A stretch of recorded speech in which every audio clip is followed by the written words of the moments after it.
عدلیہ میں ججز کے احتساب میں تیزی۔ چیئرمین جوڈیشل کونسل قاضی فائز عیسیٰ کی سربراہی میں جوڈیشل کونسل کا اجلاس آج ہوگا۔ جسٹس مظاہر نقوی کے تحریری جواب کا جائزہ لیا جائے گا۔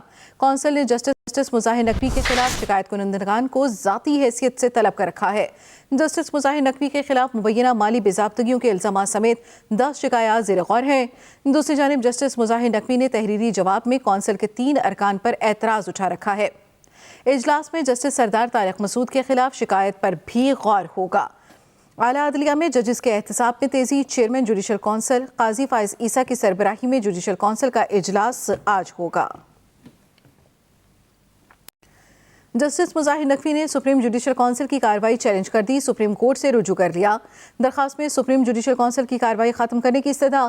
سپریم جوڈیشل کونسل سے آئندہ کارروائی کے لیے موصول نوٹس بھی غیر قانونی قرار دینے کی استدعا۔ جسٹس مظاہر نقوی نے ایڈوکیٹ مختوم علی خان کے ذریعے سپریم کورٹ میں آئینی درخواست دائر کی۔ جسٹس مظاہر نقوی نے سپریم جوڈیشل کونسل کی کارروائی چیلنج کر دی۔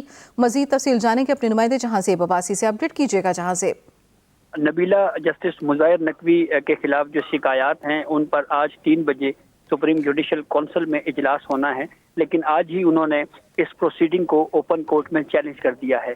آرٹیکل 184(3) کے تحت یہ درخواست دائر کی گئی ہے اور اس میں موقف اختیار کیا گیا ہے کہ میرے خلاف جو شکایات ہیں یہ بدنیتی پر مشتمل ہیں۔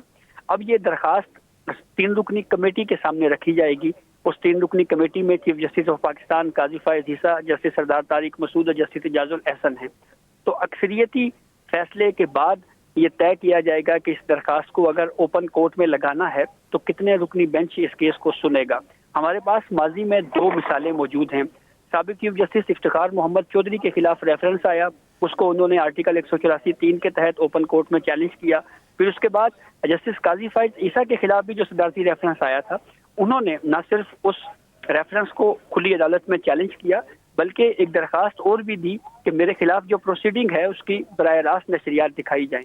اب جسٹس مظاہر نقوی نے اپنے خلاف شکایات کو اوپن کورٹ میں تو چیلنج کر دیا ہے، تو دیکھنا یہ ہے کہ کیا اپنے خلاف پروسیڈنگ کو براہ راست ٹی وی چینلز کے اوپر دکھانے کی استدعا بھی وہ کرتے ہیں یا نہیں۔